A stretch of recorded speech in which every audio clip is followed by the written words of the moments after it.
केवळ यात्रा काढून चालणार नाही, ओबीसींच्या पाठीशी उभे रहा। मंडल यात्रेवर मुख्यमंत्री देवेंद्र फडणवीसांची टीका। तुमच्याच पक्षाने ओबीसी आरक्षण नाकारलं।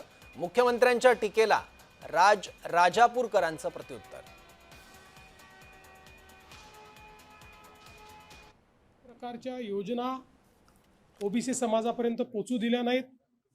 ओबीसी समाजाला केवळ भाषणाचं राजकारण त्यांनी दिलं आणि म्हणून आज ज्यावेळी ओबीसी समाज हा दुरावलाय असं लक्षात आलं तर आता ते यात्रा काढतायत।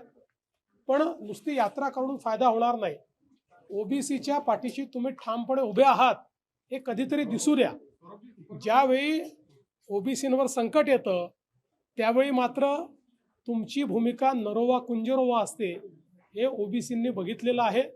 पण ठीक आहे, आता आठवण आली असेल तर ती कृतीत दिसेल अशी अपेक्षा करूया।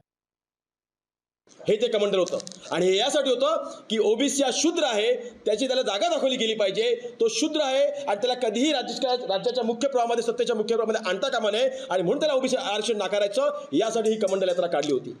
त्या मंडल आयोगाच्या विरोधामध्ये ही कमंडल यात्रा काढली होती। माझा स्पष्ट आणि खुला आरोप देखील आहे, देवेंद्र फडणवीस साहेब, तुम्ही आणि तुमच्या पक्षांनी ओबीसीचं आरक्षण नाकारलं होतं। हे वास्तविक आहे, हे सत्य आहे आणि ही कमंडल यात्रा तुमच्या पक्षाने काढली होती।